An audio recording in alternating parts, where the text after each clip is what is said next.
Hai guys, selamat datang kembali di channel Indonesia Belajar. Video ini adalah video ke-9 dari video berseri atau playlist bertema tips dan triks Python Pandas. Dalam video ini kita akan mempelajari cara untuk membagi data frame menjadi dua secara acak. Yuk kita mulai sesi pembelajaran kita.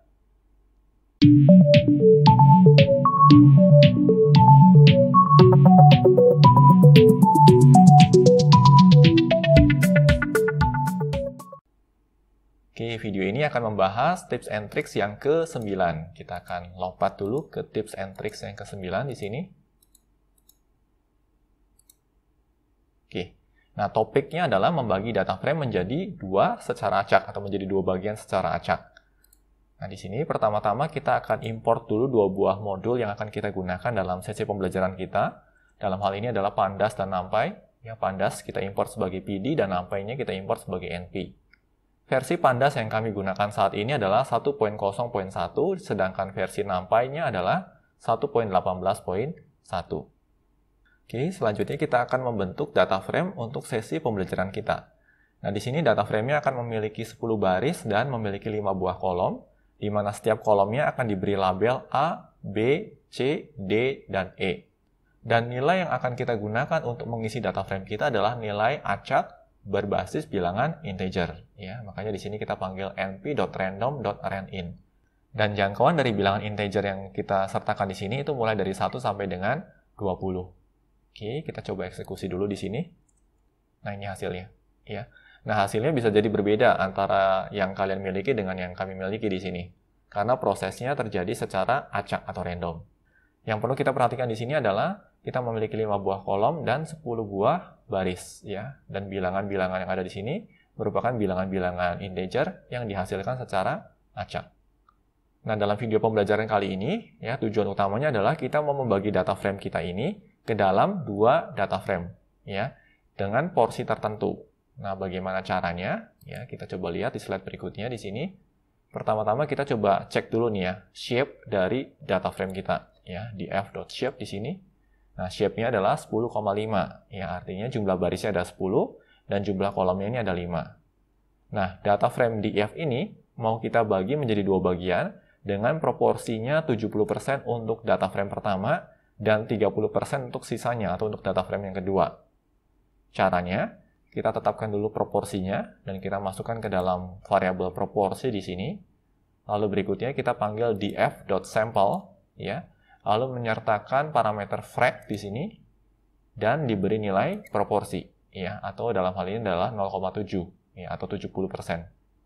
Nah, df.sample ini merupakan metode yang akan mengambil baris secara acak, ya, sejumlah 70% tentunya, ya, berdasarkan proporsi yang ada di sini dari baris-baris yang dimiliki oleh data frame df ini. Dan hasilnya akan dibentuk menjadi sebuah data frame baru yang akan kita tampung ke dalam df1. Nah, selanjutnya untuk mengisi df2, kita bisa lakukan dengan cara kita panggil dulu df-nya, ya, ini adalah data frame awal kita yang original, dan kita akan hapus, ya, atau df drop berdasarkan df1 index, ya, atau berdasarkan data frame atau baris-baris yang sudah diadopsi di df1 ini. Oke, lalu berikutnya kita print out shape dari kedua data frame-nya. Oke, kita coba eksekusi di sini, ya. Bisa kita lihat di sini, yang untuk df1 shape-nya adalah 7,5. Artinya jumlah barisnya ada 7 dan jumlah kolomnya tetap 5. Sedangkan untuk df2 shape-nya adalah 3,5.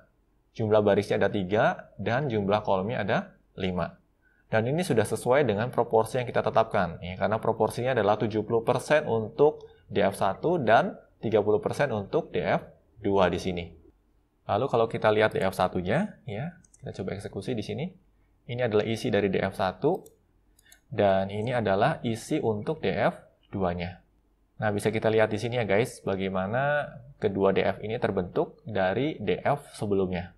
Nah, yang perlu kita perhatikan di sini adalah baris-baris yang terbentuk dari kedua df ini sifatnya acak, ya, walaupun diadopsi dari df sebelumnya, tetapi proses adopsinya itu acak, ya, bukan sistematik, tetapi acak di sini.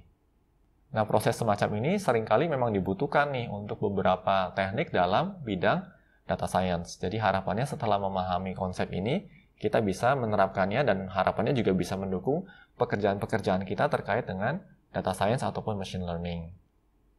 Demikian tips untuk membagi data frame menjadi 2 bagian secara acak. Semoga tips ini dapat bermanfaat dalam meningkatkan efektivitas dan juga efisiensi kita sewaktu bekerja dengan Python Pandas. Pastikan juga untuk terus mengikuti tips dan trik lainnya di channel ini. Bila mana ada pertanyaan ataupun masukan terkait materi yang disampaikan dalam video pembelajaran ini, kalian dapat menuliskannya pada kolom komentar di bawah ini. Kami akan selalu berusaha untuk menanggapi setiap pertanyaan dan masukan yang kalian sampaikan. Oke guys, semoga video ini bermanfaat bagi kita semua. Jangan lupa untuk komen, like, share, dan subscribe tentunya, karena ini akan menjadi motivasi bagi kami untuk terus menghasilkan materi-materi pembelajaran berkualitas lainnya. Salam Indonesia Belajar, banyak belajar, biar bisa bantu banyak orang.